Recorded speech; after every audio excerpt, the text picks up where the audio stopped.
আদে তোপ মমতা বন্দ্যোপাধ্যায়ের।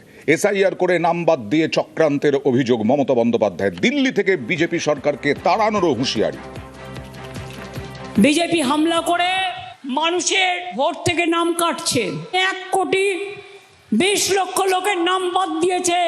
আসলে আগে জিজ্ঞেস করবেন, এই আমার ভোট কাটার অধিকার তোমাদের কে দিল? তোমরা ঠিক করবে আমরা এখানে থাকবো কিনা, তোমরা ঠিক করবে আমরা এদেশের নাগরিক কিনা। লজ্জা করে না? জুমলার দল মানুষের নাম কেটে ভোট কেটে ডিটেনশন ক্যাম্পে পাঠিয়ে বাংলা থেকে তাড়িয়ে দেবে। আমি আপনাদের বলে যাই, একটা লোককেও তাড়াতে দেব না। তার আগে বিজেপিকে তাড়াবো, আগে বাংলা থেকে তাড়াবো, তারপরে সব দলকে নিয়ে দিল্লি থেকে তাড়াবো। তার কারণ এরা থাকা মানে দেশের বিনাশ, দেশের সন্ত্রাস।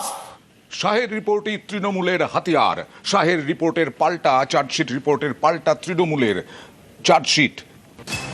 নারী সুরক্ষা নিয়ে সরব অমিত শাহ, আর তার পাল্টা উত্তরপ্রদেশ, গুজরাট, বিভিন্ন জায়গায় নারী নির্যাতন। বিজেপি শাসিত উত্তরপ্রদেশ, মহারাষ্ট্র, রাজস্থানে নারী সুরক্ষা তলানিতে, পাল্টা আক্রমণে ব্রাত্য বসু।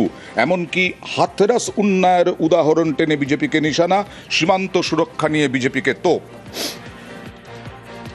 বিচারক এবং দাগী অপরাধী যখন একই আসনে বসে তখন যে অবস্থা দাঁড়ায়, আজকের এই চার্জশিট দেওয়া তারই প্রমাণ। আদালত কাকে যেন বলেছিল, তড়িপার ফিউজিটিভ। আপনি এখানে এসে তৃণমূলকে চার্জশিট দিচ্ছেন আর বলছেন নারী সুরক্ষা নেই। আপনার দপ্তরের রিপোর্ট সব থেকে বেশি অসুরক্ষিত রাজ্য হচ্ছে উত্তরপ্রদেশ, দ্বিতীয় হচ্ছে মহারাষ্ট্র এবং তৃতীয় হচ্ছে রাজস্থান।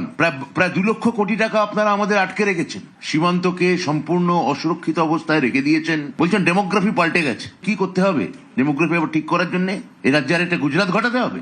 মণিপুর নিয়ে একটা কথা বলছেন না কেন? ব্রিজভূষণ নিয়ে একটা কথা বললেন না কেন? উন্নাও, হাথরাস এই নিয়ে চুপ কেন? পাহেলগাঁওতে পর্যটক বৃন্দ মারা গেলেন, তাদের সুরক্ষা কে দেখবে? আপনাদের ইন্টেলেকচুয়াল প্লেজার হবে বাংলা দখল করলে।